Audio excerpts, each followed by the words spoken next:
Now you may think to yourself, my goodness, that's some impressive low end for such a small speaker.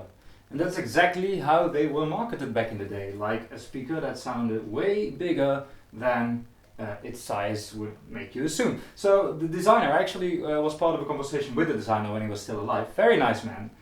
He said that it were mostly women buying these speakers because the men wanted the big sound and the women wanted the small speaker, which is wrong and sexist in many ways, but of course it may have been true in that time, definitely, and still probably would be.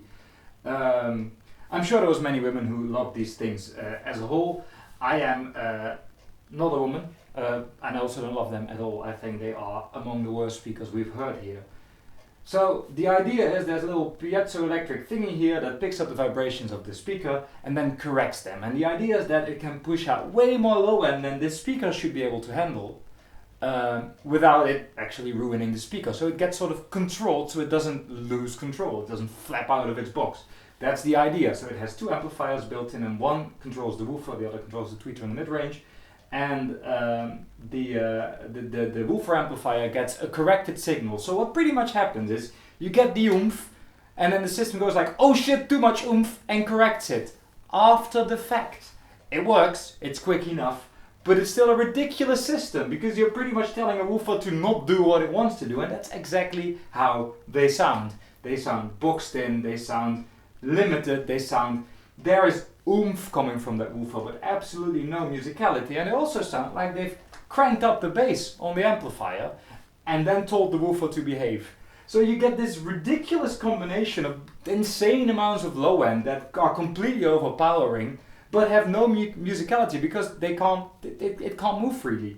So it literally makes up, the auto power off by the way, it just did that, it literally, they're active obviously, makes up low end. And you could tell with the last piece, if you listen carefully on nice headphones or big speakers, the acoustic guitar, an acoustic guitar has some amount of low end in every string because of resonances, but you can literally hear the strings go. It's not there. It's not supposed to be there. It's not in the recording, and these things just lie some extra low end to the mix. They are stupid speakers, and the worst thing is this whole system, emotional feedback, was ridiculously successful, and people are still talking about them. I always hear people say, oh, I used to have those great emotional feedback speakers. They weren't, and they aren't. They're still trying to make these. They still sound like crap. And the worst thing is you have the brand Grimm. Grimm makes studio monitors that cost 20-30,000 euros. They're really good actually, and then because they're relatively small, they add a woofer to those studio monitors, and it's an emotional feedback woofer. It uses this system just for the woofer. And it completely ruins the studio monitors. Yes, you get more low end, but it's a mess. It sounds completely tinned in immediately.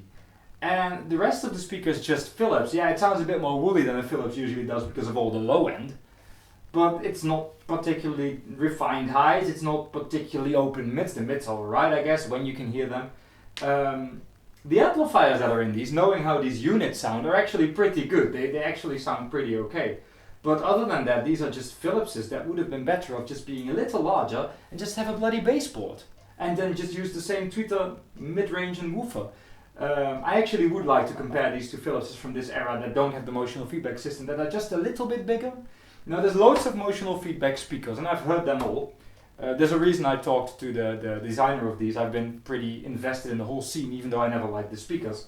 But I was friends, whatever, something in the middle, with someone who was really big into these, or probably still is. And so I've heard them all, and there's two that sort of stand out. Three actually. This is the 544, which is one of the more popular models. This one and the 541, which is the smallest one. And then there's the 585, which is a newer version of the smallest one, which is somehow much better. And there's the 567, which is one size up. And then there's the 532, and that's the interesting one, because the designer said he only worked on the first one. And it's the only one he agrees with. So with that being said, you'll be happy to hear that we actually have a pair of 532s here. So it's the first generation. These are in pretty original shape, I think. Alexander! Are these still original? No, they're recapped. Okay, these are already recapped, so you actually get a good example of what they're supposed to sound like. This is what they sound like.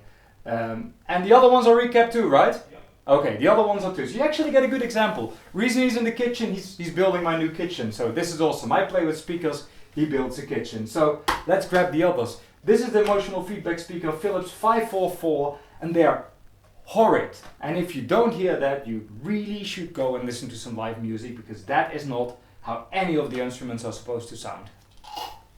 That's the verdict.